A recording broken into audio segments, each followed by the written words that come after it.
ओम शांति। आज का वरदान है, शुद्ध फीलिंग द्वारा फ्लू की बीमारी को ख़त्म कर वरदानों से पलने वाले सफलता मूर्त भव। शुद्ध फीलिंग द्वारा फ्लू की बीमारी को ख़त्म कर वरदानों से पलने वाले सफलता मूर्त भव। सफलता मूर्त भव, ये वरदान बाबा ने आज हमें दिया।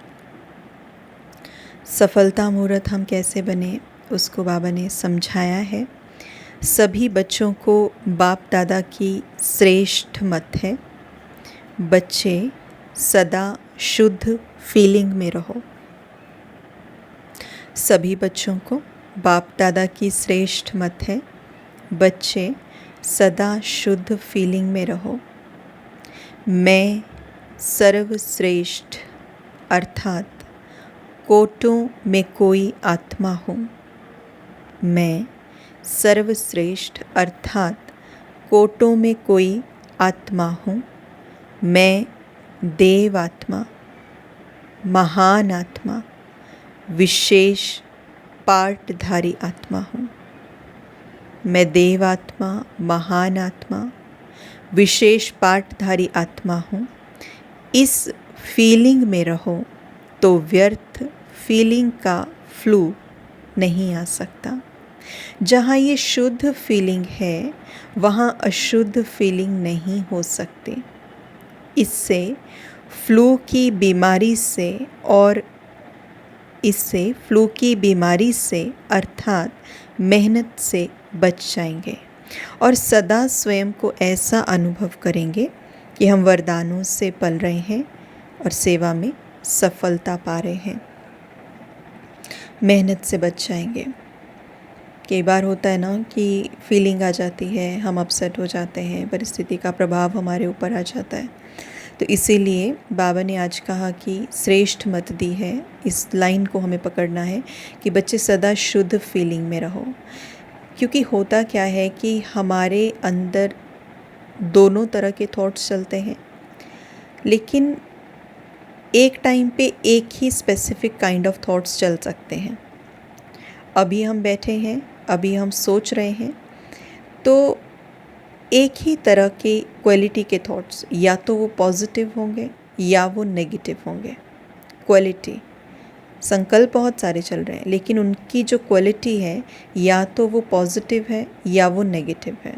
व्यर्थ भी नेगेटिव में ही हम काउंट कर रहे हैं, क्योंकि ऐसा नहीं हो सकता कि हम बैठें और हम अभी बोलें कि नहीं मैं पॉजिटिव भी सोच रहा हूँ, नेगेटिव भी सोच रहा हूँ। नहीं, आपकी स्टेट ऑफ माइंड के ऊपर किसी एक तरह की विचारधारा का एक टाइम पे बहुत गहरा असर रहता है। Either you are feeling really happy और अदरवाइज यू फीलिंग अपसेट और नॉट रियली फीलिंग गुड, थोड़ी सी हैप्पीनेस कम है, तो स्टेट ऑफ माइंड हमारी एक ही रह सकती है। इसीलिए बाबा ने कहा कि सदा शुद्ध फीलिंग में रहो। अपने अंदर हमें चेकिंग करनी है कि किस तरीके की क्वालिटी है। अभी अभी चेकिंग कर सकते हैं आज हमारा पूरा दिन कैसा गया। तो अगर हमें रेट करना हो खुद को कि हैप्पीनेस ज़्यादा थी या थोड़ा सा अपसेट या सैडनेस ज़्यादा थी, किस तरह का इमोशन हमारे अंदर ज़्यादा था, किस तरह की फीलिंग हमारे अंदर ज़्यादा थी, तो अगर हैप्पीनेस ज़्यादा थी तो उसका मतलब है शुद्ध फीलिंग में हम रहे हैं। और अगर हैप्पीनेस नहीं है और ज़्यादातर एक जिसे कहेंगे थोड़ा सा अपसेट भी रहे, थोड़ा सा व्यर्थ भी सोचा, थोड़ा सा ज़्यादा सा हैप्पी नहीं रहे, संतुष्ट नहीं रहे, तो इसका मतलब उसमें हमारे अशुद्ध फीलिंग थे। तो इसीलिए जो है अशुद्ध माना नेगेटिव, व्यर्थ, बहुत सारी चीज़ें। तो हमारे माइंड सेट के ऊपर किस चीज़ का प्रभाव है ये हमें देखना है, एनालाइज करना है। और आज बाबा ने कहा कि स्मृतियाँ क्या रहनी चाहिए कि मैं श्रेष्ठ आत्मा हूँ, कोटों में कोई आत्मा हूँ, देव आत्मा हूँ, महान आत्मा हूँ, विशेष पाठधारी आत्मा हूँ। तो हम सोचें कि कितनी सारी स्मृतियाँ बाबा ने हमें याद करवाई हैं। तो ये स्मृतियों में से कोई भी स्मृति को लेके उसके ऊपर चर्न करें, उसके ऊपर विचार सागर मंथन करें, उसके ऊपर सोचें कि कैसे मैं महान आत्मा हूँ, कैसे मैं कोटों में कोई आत्मा हूँ, कैसे मैं देवतुल्य आत्मा हूँ, कैसे मैं बन सकती हूँ, आगे मेरा पुरुषार्थ क्या रहेगा। तो तो जब ऐसे हम खुद के ऊपर मेहनत करते हैं तो हम महसूस कर पाते हैं कि हम बाबा के वरदानों से पल रहे हैं और सेवा में सफलता 101% मिलती है, क्योंकि किसी तरह का मनमुटाव नहीं होता, स्थिति हमारी अच्छी होती है। और बाबा ने बहुत बार क्लियर किया है, सेवा इज़ नॉट समथिंग फिज़िकल, कि वो स्थूल नहीं है सेवा। और अगर स्थूल सेवा भी है तो उसमें भी बाबा ने कहा है कि मैं चेकिंग क्या करता हूँ, तुम्हारी स्थिति। तो सेवा तो चाहे स्थूल है, सूक्ष्म है, कोई भी तरह की सेवा है, चेकिंग तो हमारी स्थिति से ही होनी है। नंबर तो हमें स्थिति के आधार से मिलने हैं।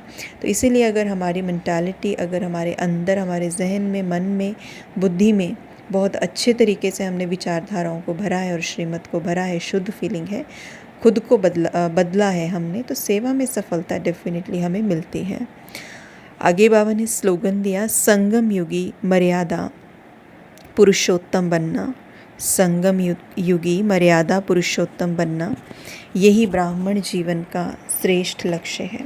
ब्राह्मण जीवन का श्रेष्ठ लक्ष्य क्या है कि जो भी मर्यादाएं हमें दी हुई हैं, जो भी लॉज़ हमें बाबा ने दिए हैं, समझाए हैं, हमें उनके ऊपर चलना है, हमें उन मर्यादाओं को फॉलो करना है। तो यही हमारे ब्राह्मण जीवन का लक्ष्य है, क्योंकि जब हम उस रोड मैप के ऊपर चलेंगे, जब हम उस रास्ते पे चलेंगे जो बाबा का बताया हुआ है, तभी हम मंजिल पर पहुंच सकते हैं।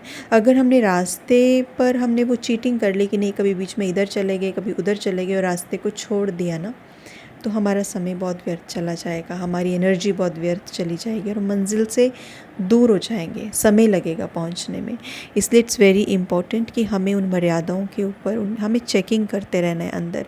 येस, इट हैपन समटाइम कि हम बीच में डेविएट भी हो जाते हैं, बीच में हम रास्ते से भटक भी जाते हैं और हमें ऐसा लगता है कि हम all of a sudden immediately come back नहीं कर पाएंगे, एकदम से नहीं मर्यादाओं पे चल पाएंगे। That is okay, completely okay.